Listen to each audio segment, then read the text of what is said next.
ಚನ್ನರಾಯಪಟ್ಟಣ ಗಾಂಧಿ ವೃತ್ತದಲ್ಲಿ ಇರುವ ರಾಯರ ರಂಗಮಂದಿರದಲ್ಲಿ ಗುರುವಾರ ಧನುರ್ಮಾಸದ ಪ್ರಯುಕ್ತ ರಾಯರಿಗೆ ವಿಶೇಷ ಪೂಜೆ ಏರ್ಪಡಿಸಲಾಯಿತು.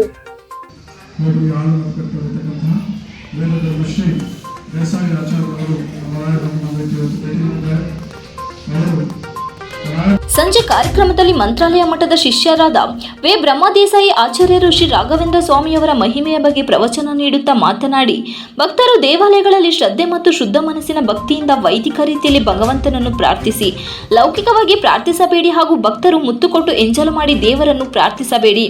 ಜನ್ಮ ಜನ್ಮಾಂತರದ ಪುಣ್ಯದ ಫಲ ಮಾನವ ಜನ್ಮ ನಮ್ಮದು. ಈ ಭೂಮಿಗೆ ತಂದ ಭಗವಂತನನ್ನು ಆರಾಧನೆ ಮಾಡಿ ಈ ಪುಣ್ಯ ಭೂಮಿಯಲ್ಲಿ ಭಕ್ತಿಯಿಂದ ಕೇಳಿದ ಭಕ್ತರಿಗೆ ಶೀಘ್ರದಲ್ಲಿ ಅನುಗ್ರಹಿಸುವ ಪರಮ ದಯಾಳು ಕಲ್ಪವೃಕ್ಷ ಕಾಮಧೇನು ಶ್ರೀ ರಾಘವೇಂದ್ರ ಸ್ವಾಮಿಗಳಲ್ಲಿ ಸೇವೆಯನ್ನು ಮಾಡಿ ಎಂದರು. ಇದೇ ಸಂದರ್ಭದಲ್ಲಿ ರಾಯರ ರಂಗಮಠ ನಿರ್ದೇಶಕಿ ಡಾಕ್ಟರ್ ಸ್ವಾತಿ ಪಿ ಭಾರದ್ವಾಜ್ ಅವರ ನೃತ್ಯ ಭಂಗಿಯ ಚಿತ್ರ ಬಿಡಿಸಿ ಸ್ವಾತಿ ಅವರಿಗೆ ನೀಡಿದ ಚಿತ್ರಕಲಾವಿದ ದರ್ಶನ್ ಅವರಿಗೆ ಅಭಿನಂದಿಸಿ ಗೌರವಿಸಲಾಯಿತು. ನಂತರ ಬಲಮುರಿ ಗಣಪತಿ ಮಹಿಳಾ ಸಂಘದವರಿಂದ ಭಜನೆ ಕಾರ್ಯಕ್ರಮ, ರಾಯರಿಗೆ ಮಹಾಮಂಗಳಾರತಿ ಹಾಗೂ ನೆರೆದಿದ್ದ ನೂರಾರು ಭಕ್ತರಿಗೆ ತೀರ್ಥ ಪ್ರಸಾದ ನೀಡಲಾಯಿತು. ಆ ಮನಸ್ಸು ನಿಮಗೆ ಶುದ್ಧವಾಗಿಲ್ಲ ಅಂತಂದ್ರೆ ಏನೂ ಸಹಿತ ನಿಮಗೆ ಆ ರಾಯರು ನಿಮಗೆ ಕರುಣಿಸೋದಿಲ್ಲ. ಮನಯೇವ ಮನುಷ್ಯ ನಾಮ.